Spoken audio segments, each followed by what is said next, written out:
मंगलमय मंगल करण वीतराग विज्ञान।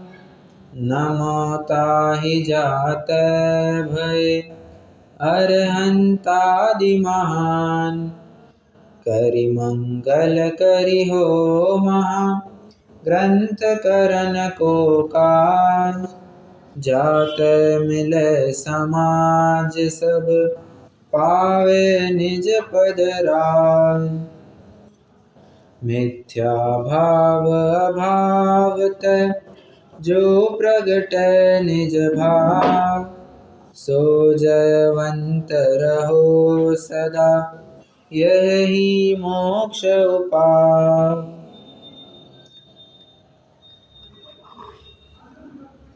कल हमने अंतराय कर्मोदय जन्य जीव की क्या अवस्था होती है इसके बारे में चर्चा की। हालांकि टाइटल अगर आप देखेंगे तो अंतराय कर्म उदय जन्य अवस्था, आप समझ रहे हैं यहाँ पर हेडिंग उदय जन्य अवस्था लिखी है, परंतु हमने उदय के साथ साथ क्षयक्षम में जीव की क्या अवस्था होती है इसके बारे में भी बात की थी। आप अगर 2-3 पेज पीछे आएंगे, एक मिनट, हाँ 2-3 नहीं थोड़े ज़्यादा, कर्मोदय जन्य अवस्था, ठीक है, कर्म के उदय जन्य अवस्था भी कह सकते हैं, परंतु उदय के साथ साथ यहाँ पर क्षयक्षम भी लगा लेना, इतना समझना चाहिए। हालांकि इन्होंने प्रत्येक कर्म में वैसा ही लिया है, ज्ञानावरण दर्शनावरण वेदनीय मोहनीय, ज्ञानावरण दर्शनावरण मोहनीय और अंतराय, इनके लिए इन्होंने कर्म के उदय जन्य अवस्था ही कही है, आगे भी वही कहने वाले हैं। हाँ, पर कल एक बात अपन ने अच्छे से समझी थी कि अंतराय कर्म की शुरुआत कहाँ से होती है। उसकी शुरुआत भी होती है मोहनीय से, संयोग से नहीं होती है, मोहनीय से होती है। जब जीव कोई किसी वस्तु को चाहता है तो चाहने के बाद फिर वो कार्य पूरा होगा नहीं होगा ये बाद में देखा जाएगा, परंतु उसकी शुरुआत मोहनीय से होती है। हाँ, और अंत में फिर एक बाद में लाइन लिख दी कि हाँ ये कार्य होने में भी अनेक बाह्य कारण चाहिए। तुमने जो दान लाभ भोग उपभोग वीर्य आदि की बात करते हो, उसमें फिर कार्य होने में बाह्य निमित्त लगेंगे, माना। अब देखो कल एक प्रश्न आया था कि अगर अंतराय यह जीव विपाकी प्रकृति है, क्या प्रश्न आया था, हाँ, अंतराय यह घाती कर्म है, वह अनुजीवी गुणों को घातता है, तो यहाँ पर दान लाभ भोग उपभोग आदि के लिए परवस्तु के साथ उदाहरण, परवस्तु से सापेक्ष उदाहरण क्यों दिया। मतलब मुझे दान देने का भाव हुआ, अब इसका अनुजीवी गुण से क्या लेना देना, इसका अनुजीवी गुण से कुछ लेना देना नहीं है, बराबर। तो कहना इसमें समझना, पंडित जी साहब ये बात बराबर समझ गए थे, कल मैं उत्तर नहीं दे पाया था, आज मेरे पास एक तर्क है। बात ऐसी है कि अंतराय कर्म यह एक जीव विपाकी प्रकृति है। जीव विपाकी प्रकृति मतलब क्या, जीव विपाकी प्रकृति मतलब क्या,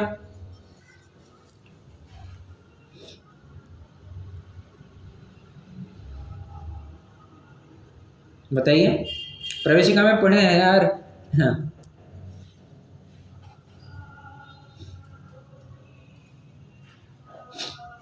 अरे ऐसा कोई शब्द है, हाँ बोलिए बोलिए। जीवों के भाव निमित्त होते हैं।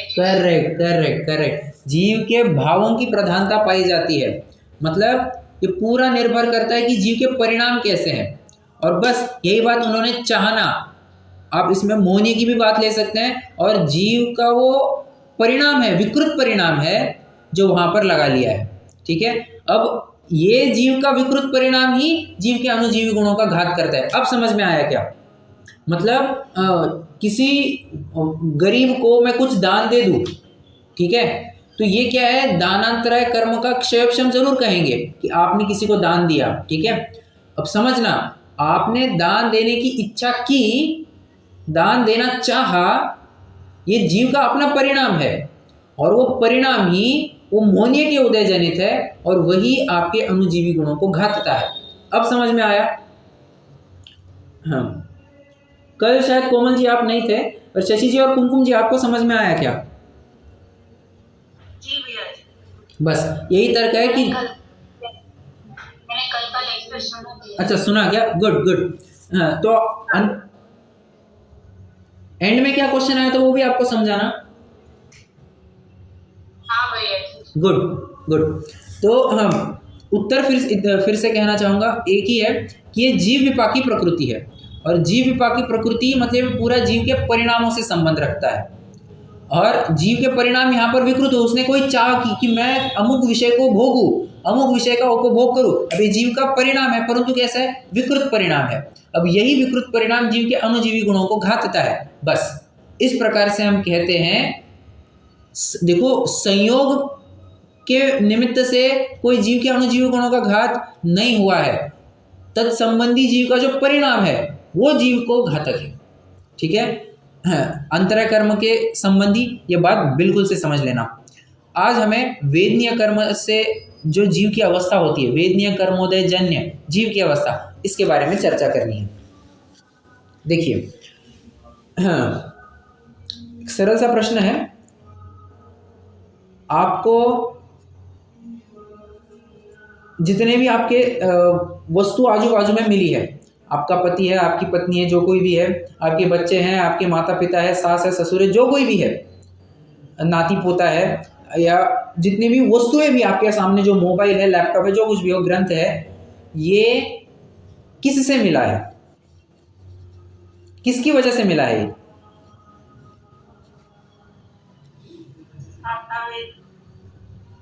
उत्तर आया है सातवेदनीय। एक कोई और उत्तर? एक उत्तर है, थोड़ा और जनरलाइज आंसर है, वेदनीय कर्म। हाँ, क्या कह रहे हैं? वो तो नौ कर्म भी है, नौ कर्म है सब, तो वो मिलते कैसे है, ऐसा आप पूछ रहे? हाँ, बराबर। मतलब ये आपको जितने भी वस्तु आजू बाजू में दिखाई दे रही है, जो संयोग आप कह रहे हैं, वो किससे मिलते हैं? तो साता असाता दोनों ही हो गए ना। ठीक है, आपका भी एक उत्तर आ गया, साता असाता, मतलब जनरलाइज कहना चाहते हैं कि वेदनीय के निमित्त से मिलते हैं। हाँ, कोई और प्रयास करना चाहेगा? देखिए, उत्तर आप अपना पहला वाला उत्तर भी बदल सकते हैं अगर आपको लगता है तो। एक और उत्तर आया, पाप पुण्य की वजह से। हाँ, कुमकुम जी, आज आप जवाब नहीं दे रही है, क्या बात है? मैं सबसे बुलवाऊंगा, क्योंकि बहुत महत्वपूर्ण प्रकरण चलने वाला है।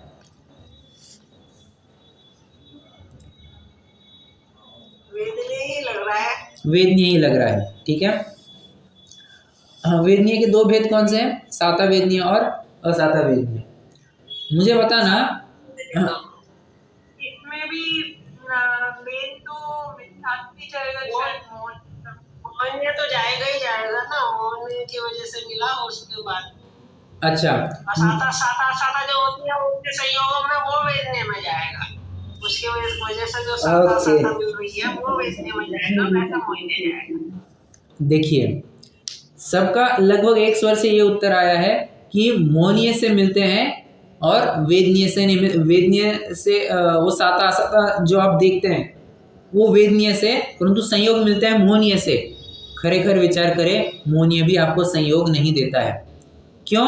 अरे मोहनीय तो ये जीव का विकृत परिणाम है, ये जीव की विपरीत श्रद्धा है, बराबर, विपरीतता है जीव की और असावधानी है उसकी। तो इसका और संयोग मिलने का क्या संबंध? कोई संबंध नहीं है। तो अगर आप विचार करेंगे, आप कह रहे हैं एक उत्तर आया है नाम कर्म। हाँ, नाम कर्म में मुझे एक ऐसी प्रकृति बताइए जिससे आपको मम्मी मिलती है, पापा मिलते हैं।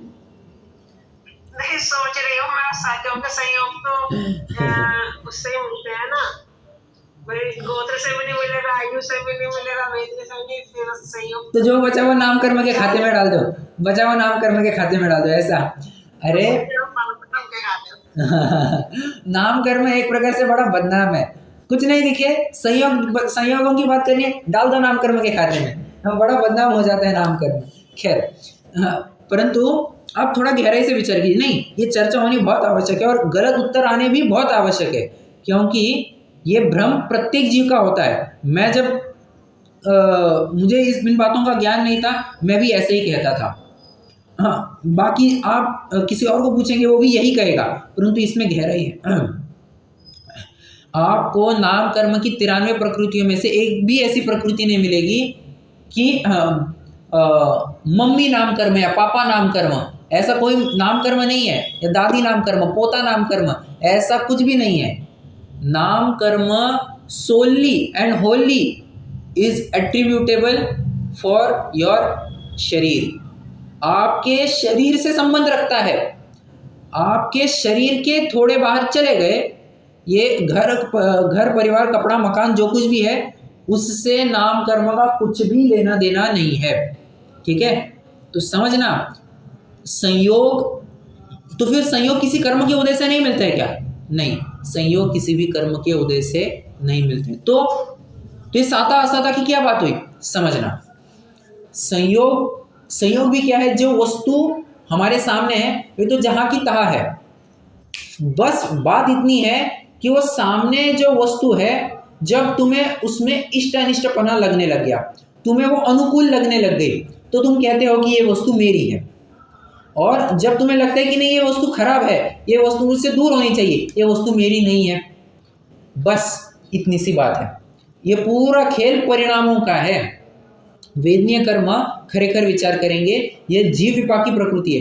ये बहुत काम चलाऊ एक बहुत ही स्थूल अपेक्षा बताई जाती है कि भरत चक्रवर्ती को साता वेदनीय का कितना तीव्र उदय है, उनको 6 खंड की विभूति, 96,000 रानियां, 9 निधि, 14 रत्न, इतने 84 लाख हाथी, कितने वो 18 करोड़ घोड़े, 84 लाख हाथी, इतने सारे संपत्तियां मिली है। ये सब साता वेदनीय से मिली है? नहीं, साता वेदनीय से नहीं मिली है। क्यों? क्योंकि अगर साता वेदनीय के उदय से मिले तो मुझे बताइए, हाँ, जब दीक्षा लेता है वो चक्रवर्ती, तो क्या आप उसके असाता का उदय कहेंगे? एक पहला प्रश्न। हाँ, अब कुछ और प्रश्नों के बारे में विचार करते हैं। देखो, हाँ, अगर हम संयोग की प्राप्ति ये साता वेदनीय के उदय से कहेंगे, या ऐसा कहेंगे कि कोई सामने वाली वस्तु प्रतिकूल है मेरे लिए, तो मेरे असाता का उदय है, मतलब मैं ये कहना चाह रहा हूँ, सामने वाले वस्तु की अपेक्षा से आप अपने साता असाता का उदय तय करेंगे तो बहुत बड़ी दिक्कत होगी। क्यों? अब जैसे कोई गाली दे रहा है, ठीक है, कोई भगवान को गाली दे रहा है, मान के चलो। अब भगवान को गाली दे रहा है, तो क्या इसमें भगवान के असाता कर्म का उदय कहेंगे? भगवान के असाता का उदय कहेंगे क्या? नहीं कहेंगे। क्यों? क्योंकि बात इतनी है, वेदनीय कर्म यह जीव विपाकी प्रकृति है, and it all depends on how you feel. प्राप्त वस्तुओं में तुम कैसे अनुभव करते हो, वेदनीय कर्म इसके बारे में है। कोई झोपड़े में रहता है, आराम से रहता है, उसको कोई दिक्कत नहीं है, 8 बजे 9 बजे खटिए पर लेट गया, सुबह 5 बजे उठ गया, एकदम चैन की नींद सोता है। बाजू से नाली बह रही है, गंदी बदबू आ रही है, उसको वहां पर चैन की नींद महसूस होती है। और तद्विपरीत उसका मालिक कहे आज के दिन इस एसी वाले बंगले में रुक जाओ, वो नहीं कहेगा। क्यों? क्योंकि यहाँ पर उसको अनुकूल प्रतिकूलता दिखती है, घर में उसको अनुकूलता दिखती है। मतलब अगर 100 करोड़ की वो बिल्डिंग है, 100 करोड़ का वो घर है, उस घर में सब प्रकार की अनुकूलता है जो हम चाहते हैं। एसी है, पंखा है, कूलर है, रात में सोने के लिए सब मखमल की चादर, जो चाहिए सब है। हाँ, मखमल वैसे योग्य नहीं है, हाँ अशुद्ध बताई गई, खैर उदाहरण देना था। जो चाहे वो सब मिल जाएगा। हाँ, दिन के समय में खाने पीने के लिए एकदम सुंदर वस्तुएं हैं, एकदम भोग्य सामग्री है। तो ऐसे में भी वो व्यक्ति, वो नौकर अपने कुटिया में जाकर के रहना पसंद करता है। क्यों? वहाँ पर उसको अनुकूलता महसूस होती है। मतलब प्राप्त संयोग ये तुम्हारा साता असाता तय नहीं करते हैं। अरे कितने बार तो भी ये देखा जाता है कि कुटिया झोपड़ी में रहने वाला एकदम चैन की नींद लेता है, और करोड़ों के घर में रहने वाला, एसी में सोने वाला डिप्रेशन में रहता है। और अधिकांश तो आपको घटना यही मिलेगी। ये बड़े बड़े सेठिए लोग जो करोड़ों अरबों खरबों रुपए कमा करके बैठे हैं, दिन रात उनको टेंशन लगा रहता है। अब दिन का चैन क्या और रातों की नींद क्या सब हराम हो जाती है।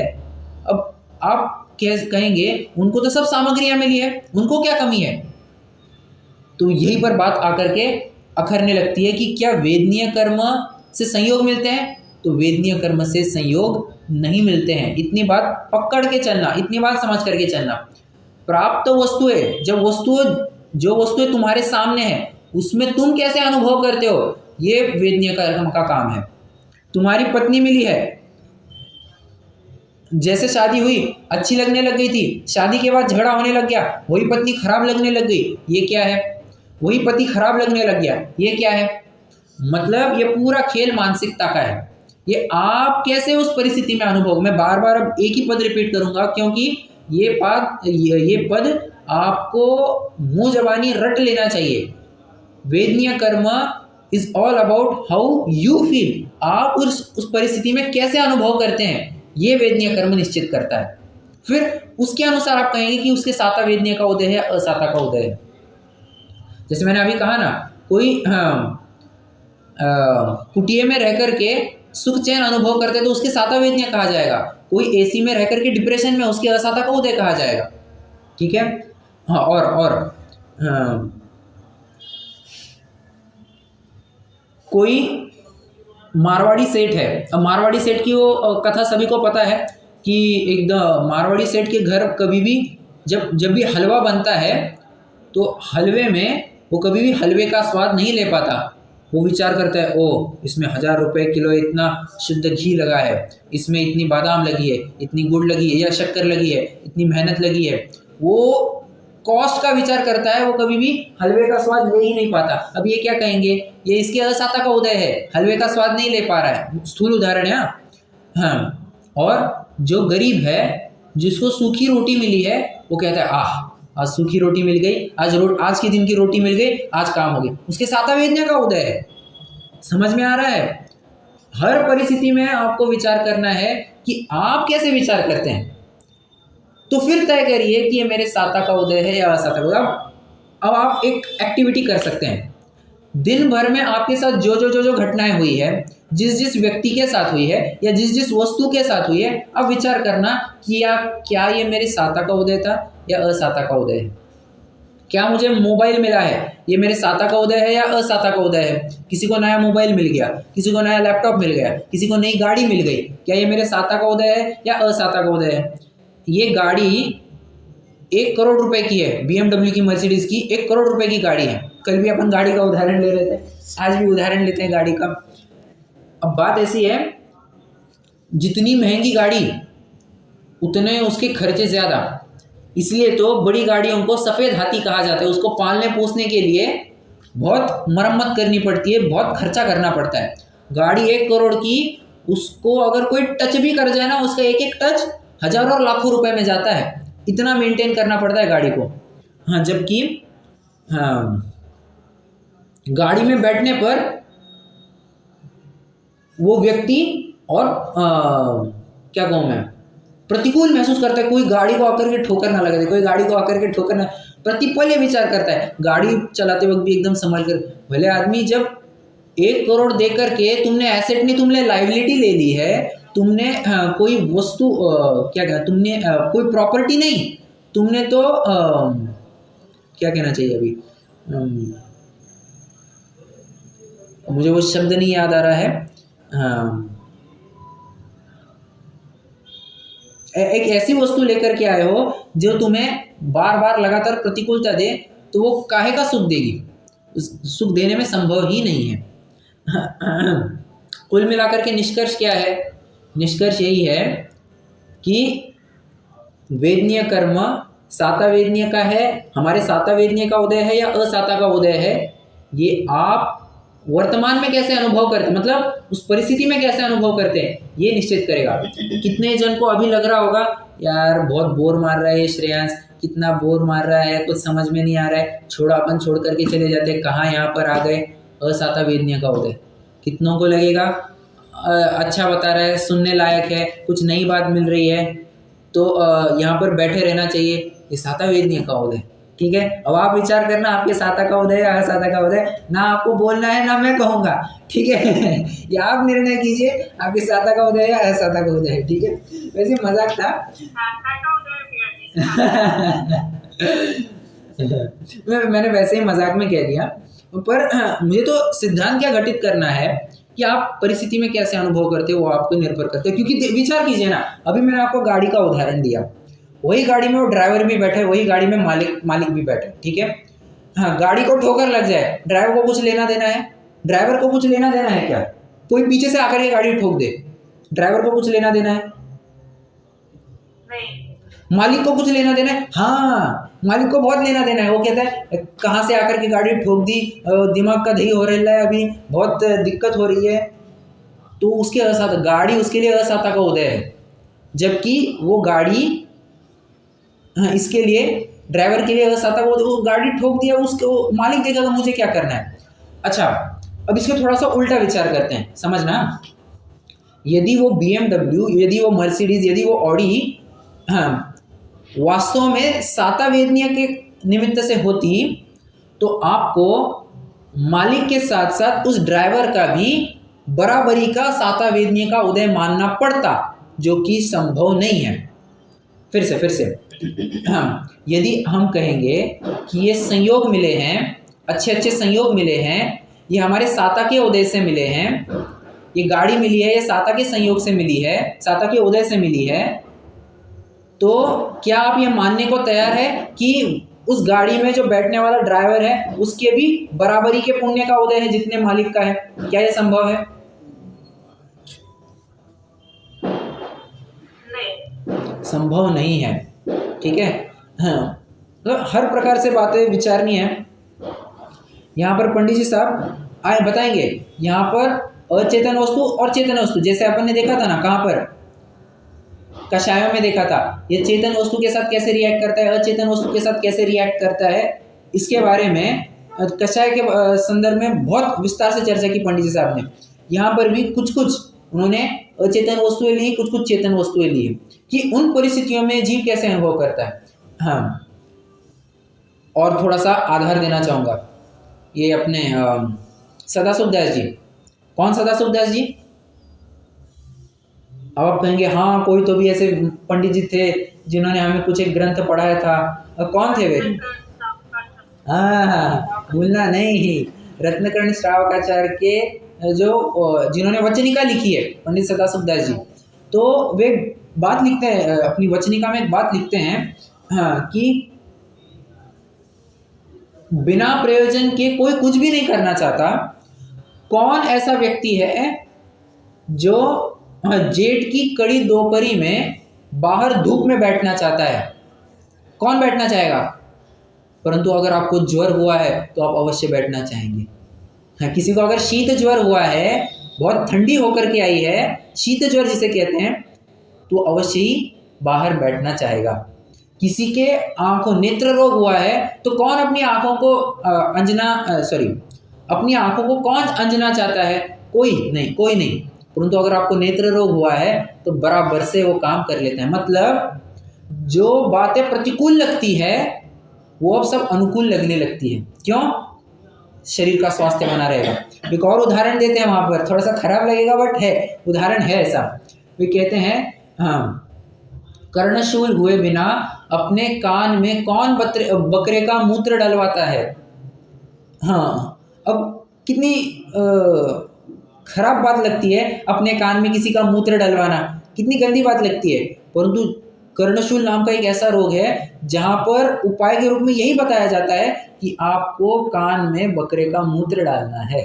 अब कान में डालना है मतलब नाक में भी आएगी वो बात, मुंह में भी आएगी वो बात, पास करते करते यहाँ तक आ ही जाती है।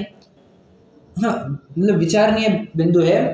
वही वस्तु जिसे हम घृणा करते हैं, एक काल के बाद, कालांतर से वही वस्तु हमारे लिए इष्ट लगने लगती है। कई लोग शुरुआत में कहते करेला बहुत कड़वा है, नहीं खाना चाहिए, कितना कड़वा है, को अच्छा लगता है क्या? 60-70 की उम्र होने के बाद जब उनको डायबिटीज़ हो जाए, अब 60-70 क्या, वो बचपन में ही हो जाता है, डायबिटीज़ हो जाने के बाद डॉक्टर सलाह देता है कड़वी चीज़ें खाओ, तो कड़वी चीज़ के नाम पर पहले क्या आता है? करेला था, अब करेला अमृत जैसा लगने लगता है। नहीं, समझ में आ रहा है? परिस्थितियां बदलने दो, वही वस्तु आपको इष्ट अनिष्ट में बदलने लगती है। मैंने अभी उदाहरण दिया ना, हाँ, स्त्री है, पति है, अपनी स्त्री है, अपना पुरुष है, हाँ, शादी हुई तब बहुत अच्छा लग रहा था, और जैसे ही शादी के बाद झगड़े वगैरह होने लग गए, ये समझने लगे ये बहुत नालायक पत्नी है, ये पति बहुत नालायक है, ये जैसा समझने लग गया, ये क्या है? तो वस्तु थोड़ी ना बदली है, वो तुम्हारा माइंडसेट बदल गया। तुमको लगने लगता है कि हाँ, मेरी पति या पत्नी जो कुछ भी हो नालायक है, तो मेरे असाता का उदय है। आइए थोड़ा सा अपन प्रकरण पढ़ते हैं, क्या कहना चाहते हैं। पृष्ठ क्रमांक 41, वेदनीय कर्मोदयजन्य अवस्था तथा अघाती कर्मों में। अब समझना, अब अघाती कर्मों की चर्चा प्रारंभ कर चुके हैं। घाती कर्मों की, अंतराय कर्मों के साथ साथ घाती कर्मों की चर्चा उन्होंने पूरी की, और तत्संबंधी उन्होंने लाइन भी डाल दी थी। इस प्रकार घाती कर्मों के उदय से जीव की अवस्था होती है। ठीक है, घाती कर्मों की बात हो। अब अघाती कर्मों की बात प्रारंभ करते हैं। तथा अघाती कर्मों में वेदनीय के उदय से शरीर में बाह्य सुख दुख के कारण उत्पन्न होते हैं। शब्दों की तरफ गौर कीजिए। उन्होंने ऐसा नहीं कहा कि वेदनीय से शरीर में सुख दुख उत्पन्न होता है, तो वे कहते हैं बाह्य सुख दुख के कारण उत्पन्न होते हैं। ठीक है, और वो भी कैसे, आगे बताएंगे। शरीर में आरोग्यपना, शक्तिवानपना इत्यादि तथा क्षुधा तृषा रोग खेद पीड़ा इत्यादि सुख दुख के कारण होते हैं। बाह्य में सुहावने ऋतु पवनादिक इष्ट स्त्री पुत्रादिक तथा मित्र धनादिक, असुहावने ऋतु पवनादिक अनिष्ट स्त्री पुत्रादिक तथा शत्रु दारिद्र्य वध बंधनादिक सुख दुख के कारण होते हैं। एक समझना, बहुत महत्वपूर्ण बात की अंतिम 2 लाइनों में। बाह्य में, बाह्य की बात कर रहे हैं हम, बाह्य वस्तुओं में सुहावने ऋतु पवनादिक। अब एक लाइन नीचे आइए, असुहावने ऋतु पवनादिक इष्ट स्त्री पुत्रादिक, उसके आगे पढ़िए, नीचे पढ़िए अनिष्ट स्त्री पुत्रादिक। मतलब समझ रहे हैं, इष्ट की कैटेगरी में भी स्त्री पुत्रादिक को डाल दिया, अनिष्ट की कैटेगरी में भी स्त्री पुत्रादिक को डाल दिया, ऋतु पवनादिक को भी इष्ट की कैटेगरी में डाल दिया, और ऋतु पवनादिक को अनिष्ट की कैटेगरी में भी डाल दिया। निष्कर्ष क्या है? निष्कर्ष यही है कि हम उन परिस्थितियों में कैसे महसूस करते हैं, कैसे अनुभव करते हैं, ये तय करेगा आपकी साता का उदय है या असाता का उदय है। ऐसा थोड़ा और उदाहरण देता हूं मैं। किसी को मान के चलिए गर्मी के दिनों में सर्दी हो गई, संभव है ऐसा? गर्मी के दिनों में सर्दी होती है, ऐसा संभव है? बस अब थोड़ा सा समझना। 2 दिन पहले वही व्यक्ति कह रहा था इतनी गर्मी हो रही है, इतनी गर्मी हो रही है, ये एसी चलाओ, एसी चलाओ, बहुत गर्मी हो रही है। 2 दिन बाद जब उसको सर्दी हो गई, मुझे बताइए वो एसी लगाना चाहेगा या बंद करवाना चाहेगा? हीटर लगाएगा, क्या करेगा? एसी तो बंद कराएगा। एसी तो बंद कराएगा, मतलब हाँ, क्या एसी सातावेदनीय से मिला है? नहीं, एसी सातावेदनीय से नहीं मिला है। तुम्हें जब प्रतिकूलता महसूस हो रही थी, तुमने एसी चालू किया, तब तुम्हारे लिए वो एसी सातावेदनीय का उदय लेकर के कहा जाएगा। और जैसे तुम्हें सर्दी हो गई और किसी ने एसी चालू किया, तो एसी तुम्हारे लिए असाता में निमित्त हो गया। समझ में आ रहा है? पूरा जीव के परिणामों पर निर्भर करता है, क्योंकि वेदनीय कर्म की मूल जाति, जो उसकी तासीर है, जो उसका स्वभाव है, यह जीव विपाकी प्रकृति है। इसका फल डायरेक्टली जीव के ऊपर इम्पैक्ट करता है। जैसे शरीर नाम कर्म है, ये तो पुद्गल विपाकी प्रकृति है, पूरे शरीर की संरचना के साथ काम करती है।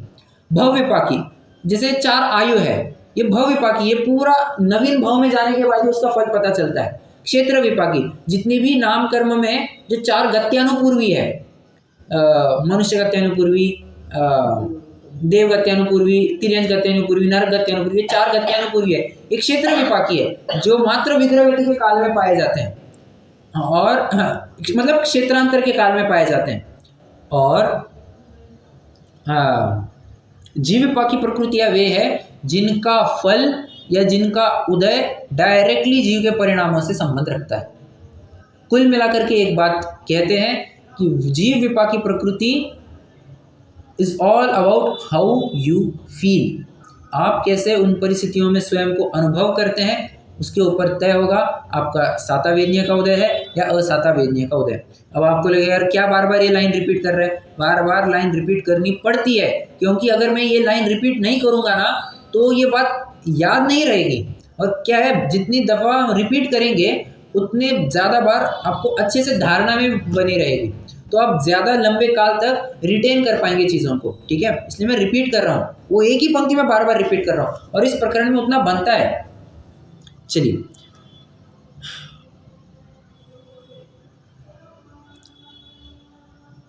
आगे, यह जो बाह्य कारण कहे हैं उनमें कितने कारण तो ऐसे हैं जिनके निमित्त से शरीर की अवस्था सुख दुख को कारण होती है और वे ही सुख दुख को कारण होते हैं।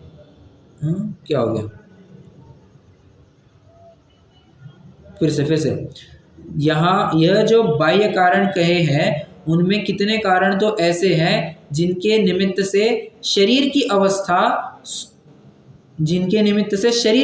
सुख दुख को कारण होती है और वे ही सुख दुख का कारण होते हैं, तथा कितने कारण ऐसे हैं जो स्वयं ही सुख दुख को कारण होते हैं। देखिए क्या कहते हैं। हाँ, दो प्रकार के कारणों की बात करते हैं। एक वो जो आपके शरीर के ऊपर इम्पैक्ट करे, ठीक है, शरीर के ऊपर कुछ प्रभाव पड़ गया, जो शरीर की अवस्था को सुख दुख देते हैं, शरीर की अवस्था में सुख दुख के कारण है एक, और वे ही सुख दुख को कारण होते हैं। तथा कितने ही कारण ऐसे हैं जो स्वयं ही सुख दुख के कारण, मतलब डायरेक्टली जीव के साथ संबंध रख सकते हैं, ऐसा अपन कह सकते हैं। ऐसे कारणों का मिलना वेदनीय के उदय से होता है। वहाँ साता वेदनीय से सुख के कारण मिलते हैं और असाता वेदनीय से दुख के कारण मिलते हैं। अब आप कहेंगे आपने तो अभी पूरी उल्टी बात कही। कितने जनों को लग रहा है कि यार पंडित साहब तो बराबर उल्टी बात कहते जा रहे हैं कि साता वेदनीय से सुख के कारण मिलते हैं। हाँ, ये उल्टी बात नहीं है, ये तो उपचार के कथन से पंडित साहब आगे बढ़ रहे हैं। ठीक है, ये तो बराबर से वो पहले और दूसरे ने का कथन कर रहे हैं कि हाँ, वेद साता वेदनीय से तुम्हें इष्ट संयोग मिलते हैं, असाता के उदय से तुम्हें अनिष्ट संयोग मिलते हैं। ठीक है, अच्छा, एक वैसे ही प्रश्न पूछना चाहता हूँ, ये प्रचलन कैसे चल पड़ा होगा कि किसी को अच्छी गाड़ी मिली, अच्छा घर परिवार मिला, तो उसके साता वेदनीय का उदय कहा जाता है। ये कैसे प्रचलन में आया होगा?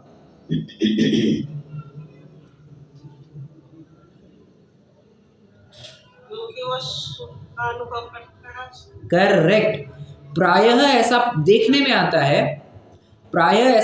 में आता है कि इस जीव को जब भी ऐसे अच्छे अनुकूल सामग्रियां मिलती है तो उनमें वो अनुकूल महसूस करता है। प्रायः ऐसा पाया जाता है, इसलिए कह दिया जाता है कि अनुकूल सामग्रियां साता वेदनीय और प्रतिकूल सामग्रियां असाता वेदनीय। ठीक है, असाता वेदनीय कैसे? प्रतिकूल सामग्रियां, क्योंकि प्रतिकूल सामग्रियों का संयोग होने पर प्रायः जीव दुखी होता है, मतलब उसके असाता वेदनीय का उदय कहा जाएगा। ठीक है, मैंने प्रायः ऐसे शब्द का प्रयोग क्यों किया? क्योंकि विचार कीजिए ना, मुनिराजों के ऊपर प्रतिकूल प्रसंग आया, मान के चलिए उपसर्ग हो रहा है, वे थोड़ी ना उसको उपसर्ग मान रहे हैं, उनको तो कुछ लेना देना ही नहीं है, वे तो अपनी मस्ती में मस्त है, उनको उससे कुछ लेना देना नहीं है। तो समझ में आ रहा है, तो उनके लिए ना साता कहेंगे ना असाता कहेंगे। अब इसमें भी बात समझना, साता असाता कौन कहेगा? जिसका उपयोग बाहर में गया है, जिसका उपयोग बाहर में गया ही नहीं है, हम उसके क्या साता कहे या असाता कहे, ये तो पूरा मतलब बाजी गलत हो जाएगी। मतलब मैं ये कहना चाह रहा हूँ, जरा समझिए। अपन क्या कह रहे हैं? साता वेदनीय मतलब क्या? जीव को अच्छा लगना। असाता वेदनीय मतलब क्या? जीव को बुरा लगना। ठीक है, जीव के थोड़ा सा खराब महसूस होना। अब मान के चलिए जीव आत्म ध्यान में लीन है, तो हम क्या कहेंगे? साता वेदनीय कहेंगे या असाता वेदनीय कहेंगे?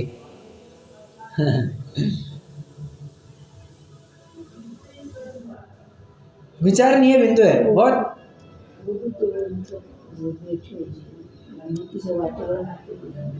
पर देखो हमारी माता जी कह रही है तो ध्यान में बैठा है, उसको कैसे लग रहा है ये उसके ऊपर निर्भर करता है। और भले आदमी वो मुझे पर वस्तु से कैसा लग रहा है इसमें अपना भी कोई उपयोग ही नहीं लगा रहा है, तो हम कैसे कहेंगे कि उसके साता का उदय है या असाता का उदय है? तो समझ में आ रहा है? तो होगी कोई उसकी अपन, अगर अपन कहेंगे कि उसके साता असाता किसी का उदय नहीं है, ये तो संभव ही नहीं है, क्योंकि वेदनीय कर्म को अंत आगे जाकर के होगा, ठीक है, अनंत अवस्था में होने वाला है। तो हाँ, तो कहना ये चाहता हूं मैं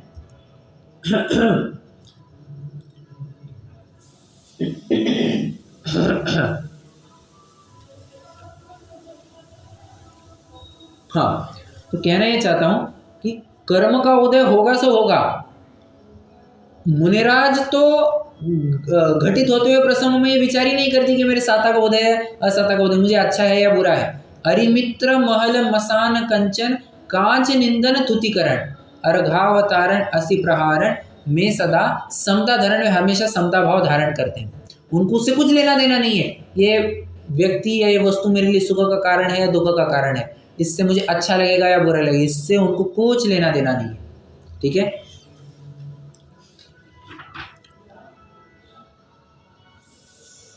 चलिए अगला पैराग्राफ पढ़ते हैं। यहाँ ऐसा जानना कि वे कारण ही सुख दुख को उत्पन्न नहीं करते। आगे बात अभी, वे कारण ही सुख दुख को उत्पन्न नहीं करते। आत्मा मोह कर्म के उदय से स्वयं सुख दुख मानता है। अभी तक अपन क्या बात कर रहे थे? ये जीव मान रहा है कि इससे मुझे सुख मिलता है, ये जीव मान रहा है कि इससे मुझे दुख मिलता है। ये पूरा मान्यता का खेल है। कल भी अपन ने अंतराय में बात क्या देखी थी? जीव चाहता है, बात मोहनीय से चालू हुई। वेदनीय कर्म की बात ऐसी है, हाँ, तुम्हें सुख तुम्हें इसमें अच्छा लग रहा है, इसमें बुरा लग रहा है, ये तुम्हारी मान्यता है। खराब जो उल्टी मान्यता है, मान्य ये मोह के उदय से है। हाँ, वैसे ही एक बात याद आ रही है, वेदनीय की परिभाषा बताना जरा। भागों में वेदनीय की परिभाषा क्या बताते हैं?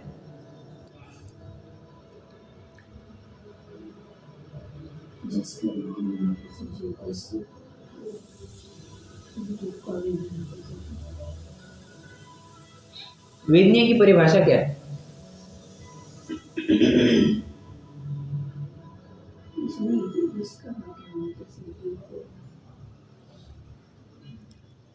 आसान सी परिभाषा है, हो सके तो अभी याद कर लेना।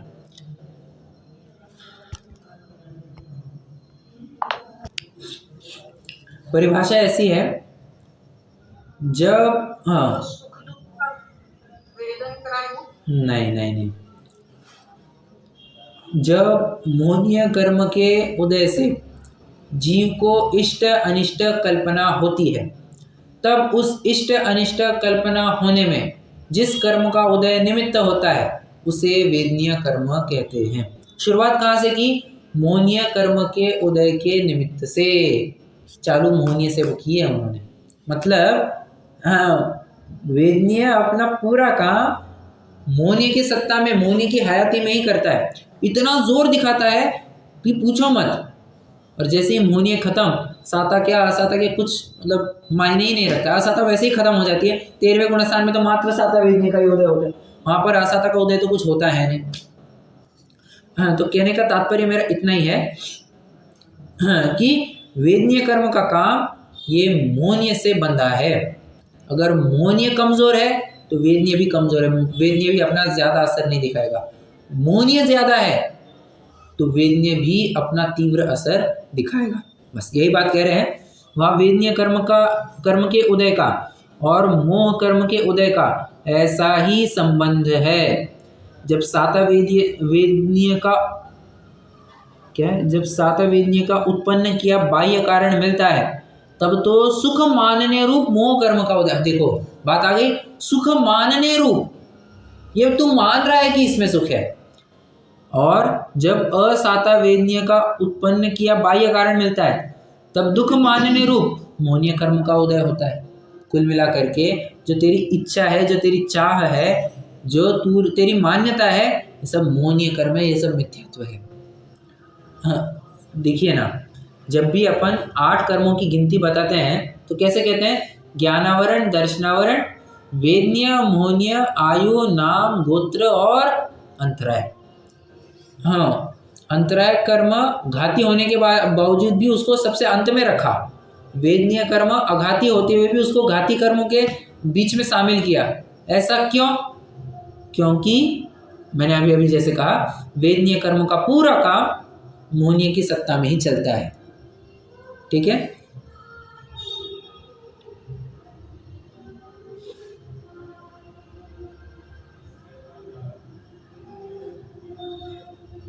चलिए अपन अगला पैराग्राफ भी पढ़ लेते हैं, फटाफट हो जाएगा, कोई दिक्कत वाली बात नहीं है।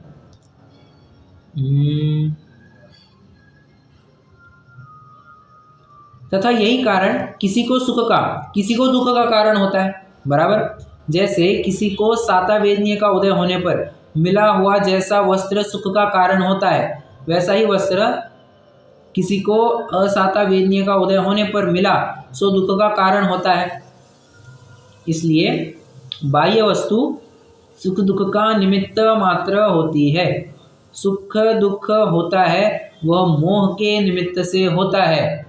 जो तुम सुख मानते हो ना कि ये मुझे सुखी करने में समर्थ है, ये मुझे दुखी करने में समर्थ है, इससे मुझे सुख उत्पन्न होता है, इससे मुझे दुख उत्पन्न होता है, ये वेदनीय कर्म के पीछे जो मोहनीय कर्म बैठा है ना, वो मोहनीय सारा काम करा रहा है। आगे, निर्मोही मुनियों को अनेक रिद्धि आदि तथा परिषादी कारण मिलते हैं, तथापि सुख दुख उत्पन्न नहीं होता। निर्मोही मुनिराज है, हाँ, वे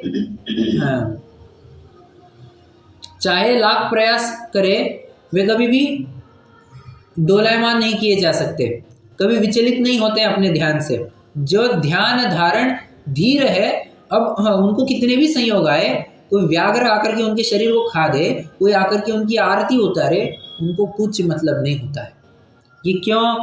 क्योंकि उन्होंने मोह को ही त्याग दिया है। तो अच्छा क्या बुरा क्या यही सब खत्म हो जाता है। ठीक है, अच्छे बुरे की कल्पना, इष्ट अनिष्टपने की कल्पना ये मोह के तो निमित्त से होती है। अगर इष्ट अनिष्टपने की कल्पना ही खत्म हो गई तो वेदनीय कर्म भी अपना काम नहीं कर पाएगा। देखिए कहाँ गए? हाँ, इसलिए हो गया निर्मोही मुनियों को, वो भी हो गया। मोही जीव को कारण मिलने पर अथवा बिना कारण मिले भी अपने संकल्प ही से सुख दुख हुआ ही करता है। वहाँ भी तीव्र मोही को जिस कारण के मिलने पर तीव्र सुख दुख होते हैं, वही कारण मिलने पर मंद मोही को मंद सुख दुख होता है। इसलिए सुख दुख, मैं इसको एक्सप्लेन नहीं किया क्योंकि ये बड़ी आराम से समझने वाली बात है कि मोह का तीव्र उदय होगा तो सुख दुख भी उस अनुसार तीव्र होंगे, और मोह का मंद उदय होगा तो उस अनुसार सुख दुख भी मंद ही होंगे। तो इसलिए सुख दुख का मूल बलवान कारण मोह का उदय है। अन्य वस्तुएं हैं वे बलवान कारण नहीं है, परंतु अन्य वस्तुओं के और मोही जीव के परिणामों के निमित्त नैमित्तिक की मुख्यता पाई जाती है। उससे मोही जीव अन्य वस्तु ही को सुख दुख का कारण मानता है। इस प्रकार वेदनीय से सुख दुख का कारण उत्पन्न होता है। कुल मिलाकर के निष्कर्ष यहाँ पर निष्कर्ष इतना ही दिया जाएगा। हाँ, अच्छे बुरे की कल्पना, इष्ट अनिष्टपने की कल्पना, ये डायरेक्टली साता असाता से नहीं है। साता असाता के पीछे जो मोहनीय कर्म बैठा है वो सब गेम खिलवा रहा है। तो सबसे पहले ज़रूरी है इस मोहनीय को हटाओ तो अच्छे बुरे पने की कल्पना भी हट जाएगी कि ये वस्तु अच्छी है वो वस्तु बुरी है। नहीं, अच्छे बुरे पने का भी भेद मिट जाता है। चलिए, कोई प्रश्न हो तो पूछ सकते हैं, तो भी अपन जिनवाणी स्तुति करेंगे। हाँ कल्पना जी, आप एक 2-3 मिनट थोड़े से लेट ज्वाइन हो गए थे, परंतु आपका जो क्वेश्चन था वो मैंने आज कक्षा के स्टार्ट में आंसर कर दिया है। हाँ, आप एक बार बस यूट्यूब पर जैसे अपलोड हो जाए तो एक बार 5 मिनट का सुन लेना, 5-10 मिनट का, तो आपको आपका डाउट भी क्लियर हो जाएगा। मैं अभी फिर से एक बार रिपीट तो ज़रूर करूँगा, ठीक है। हाँ, प्रश्न ये था, मैं रिकॉर्डिंग तो कर देता हूँ।